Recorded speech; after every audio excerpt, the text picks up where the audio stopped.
12 দলীয় জোট বিএনপি আমরা সবাই দীর্ঘদিন যাবৎ আমরা ঐক্যবদ্ধভাবে কাজ করেছি এবং যুগপৎ আন্দোলনে আমরা রত ছিলাম। এই সরকারের এই ফ্যাসিবাদের পতনের লড়াইয়ে অত্যন্ত সাহসী এবং কার্যকর ভূমিকা পালন করেছে 12 দলীয় জোট।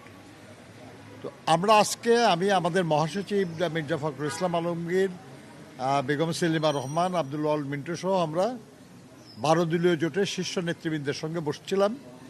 আমরা দেশের বিদ্যমান রাজনৈতিক অবস্থা, অর্থনৈতিক অবস্থা, জনগণের নানা সমস্যা ইত্যাদি নিয়ে আমরা মত বিনিময় করেছি।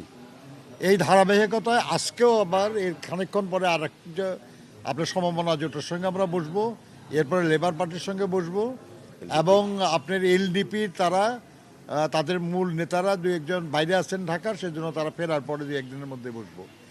এই আলোচনার প্রেক্ষিতে আমরা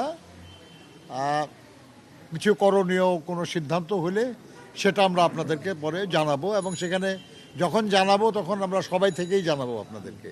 এখানে বিএনপি অফিসে আজ সুদীর্ঘক্ষণ যাবৎ বিভিন্ন বিষয়ে, বিশেষ করে বর্তমানে দেশে যে উদ্ভূত রাজনৈতিক পরিস্থিতির পরিপ্রেক্ষিতে আমাদের আগামী দিনের বিভিন্ন কর্মসূচি কি হওয়া উচিত ইত্যাদি বিষয়ে আমরা নিজেদের মধ্যে কথা বলেছি, কিন্তু আমরা কোনো চূড়ান্ত সিদ্ধান্তে উপনীত হই নাই।